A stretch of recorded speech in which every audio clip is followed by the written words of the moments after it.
Hi Advanced Maths. We're doing our topic on calculus at the moment, and I'm just going to recap on some stuff from chapter 8, chapter 8.1, and we're going to do, and also chapter 8.2. Okay, this is talking about gradient functions. Alright, so we know about our functions, we've learned about them in the function unit. So here's a lovely function here. I'm not sure exactly what this one is. But when we're talking about calculus in chapter 8, we're looking at what the gradient of this function is. So this, I'm just going to write down, is my function fx. Okay, now the gradient, we can look at this and we have a look the way that we read. So from this side to this side, from here to here, this gradient is going up. It's got a positive gradient. So all of this is a positive gradient. From here down, if we're looking from the way we read, this is actually a negative gradient because look, it's going down. So if we had a line like this in linear relationships, it would be negative. So here we go, negative, negative, negative, negative. But then up here, from this point, we're going positive again because this line, as we read, is going up. If we had a line, that would be a positive line. If we had another line like this, that would be a negative line, okay, in terms of our gradient, which is usually classified as m.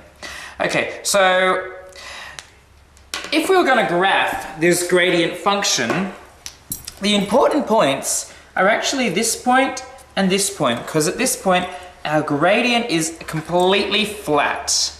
Okay, since it's completely flat, if we put a ruler there and the tangent we go straight along there, that means that our gradient must be 0. So if we wanted to graph the gradient function, we would be crossing our axis, our x-axis, because our function, our gradient is 0, so our gradient function, or f dash x, which is our gradient function, is going to be 0. Also here it's flat, so it's going to be 0 as well. Anything that's positive is going to be above the x-axis, in the positive section, and anything that's negative going downwards gradient is going to be below. So that means that this is going to be positive, this is going to be positive, and this section here is going to be negative. It's getting steeper and steeper. Steeper, steeper, steeper, steeper, like a slide.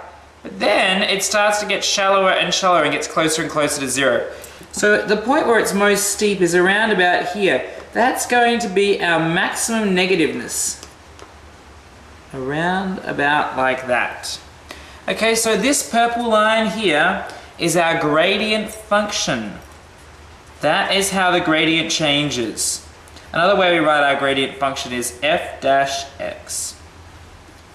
Okay? So we can have a look at any curve and we can see what its gradient is at any point, okay? We can graph that or we can just know about that. The other thing that we learn in this chapter, in 8, is that sometimes there are particular things that don't have any gradient. What about if we had a line like this?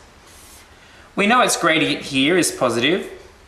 Positive, positive, positive, positive. We know its gradient here is negative, negative, negative, negative. What about at this point here? We don't know. That's an undefined gradient, okay? So if we were to graph our gradient function, and this is consistent because it's a straight line, the gradient is always the same. It's not getting steeper or flatter, it's always the same, like that, okay? So our gradient's negative down here at about something or other. We don't know what it is there, and then over here it's positive about there. So we've got an undefined gradient at that point. Other things we might have an undefined gradient will be anything sharp. That's an undefined gradient.